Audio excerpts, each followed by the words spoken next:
Ja meie suvestuudios on koha sisse võtnud Kuremaa Ujula juhataja Raivo Tralla. Ja uskuge mind, kui ma mainiksin siin hetkel sõna korvpall, siis ülejäänud eetriajada lihtsalt räägiks täis. Tere õhtust, Raivo! Tere!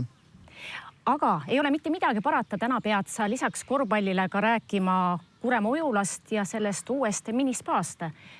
Ikkagi väga suure asjaga olete hakkama saanud ju. Väga tore asi sai valmis, jah. Suure asjaga sai hakkama Jõgeva vallavalitsus. Ja oleme ka esimesed katsetused ära teinud. Me oleme lahti olnud siis 6 aega. Pidas vastu.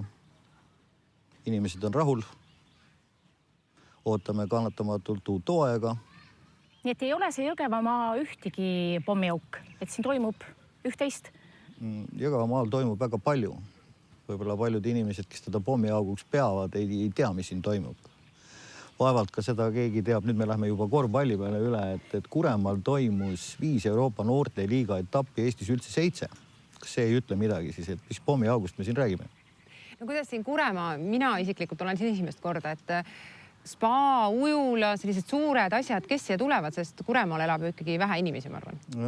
Ümberkaudsed inimesed iga aastaga järjest rohkem kasutavad neid basseinide võlusid.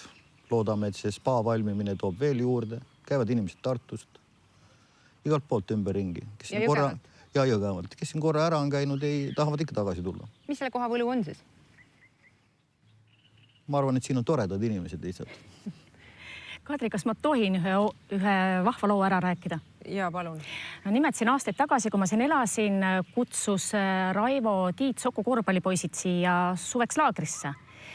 Ja ühel õhtul siis Tiit Sokk läks oma poistega privaatsauna saunatama, aga minu üks sõbrannadest oli koristaja seal ja ma läksin talle appi peale saunaskäiku. Tiit Sokk oli unustanud oma särgi ette foyeesse. Ja minu sõbranna ütleb niimoodi, et Krissu Soku särk, lähme nuusutame. Ja nii me saimegi teada, kuidas lõhnavad prominendid. Aga Raivo, räägi korvpallist. Noh, korvpall tuli siia Kuremaale majja, tuli koos minuga praktiliselt. Hakkasin mina samal ajal tegelema siis treeneritööga kõigepealt enne, kui must maja juhataja sai. Siis tuli ka teised võistkonnad, tuli Tiit ja praeguseks ajaks on see suvi täis. Viimane, ütleme, sensatsioon Eestis, nimetame siis seda niimoodi, Rapla hõbemedal Eesti meistrivõistlustel. Ei ole saladus, et nad valmistusid ette Kuremaal poolfinaaliks ja finaaliks. Ja milliseid tingimusi võimaldab teie kompleks? Ütleme niimoodi, et ma tean, mida on ühel treeninggrupil vaja. Kuremaal on selleks kõik tingimused olemas ja väga head tingimused olemas. Ilmselt televaatajad seda reklaami ei vaja, kuna kõik need, kes spordis, kellel käsi sees on ka teiega käsi sees. Uskumatu, aga Kuremaale suvel ei olegi vaja reklaami teha. Ja ei saa üle ega ümber tegelikult tsiklimeestest, kelle kokkutulekud ju siin ju toimuvad. Kuidas nendega toime tulete siin? Nad on ju karvased ja koledad ja... Esimene üritus ma väga kartsin. Aga nad on uskumatult toredad. Nad oskavad ise korda pidada. Ja kõik kulgeb rahumeelselt ja on väiksed intsidenti, aga need ei ole märkimisväärt üldse. Korraldus on korralik, nad vastutavad oma asjade eest. Kõik sujub väga hästi. No lisaks tsiklimeestele ja sportlastele, kes teil veel käivad siis? No põhi ongi ikkagi sportlased, ütleme, põhiosa on ikka pallimängud ja on ka teisi erinevaid valdkondasid, ütleme, kes käivad. Kunstiinimesed käivad siin maalimas, õpilasmalevad, hooajal ujumislaagrid. Ja ujumine siis toimub siin järves või ei, ujumine toimub ikka basseinis.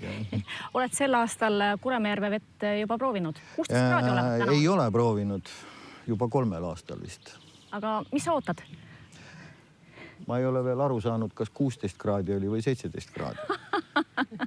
Kui oleks 17, siis läheks? Ja ma arvan küll, jah. No igal juhul suur tänu ja ma usun, et siin tänu sellele väikesele vahendusele nii mõnigi spordimees, kes veel ei tea, et Kuremaal on kõik võimalused spordilaagriks olemas, teiega varsti ühendust võtab. Väga kena. Ja Raivo, palju korvi! Jaa, kindlasti. Aitäh! Aitäh! Aitäh tulemast!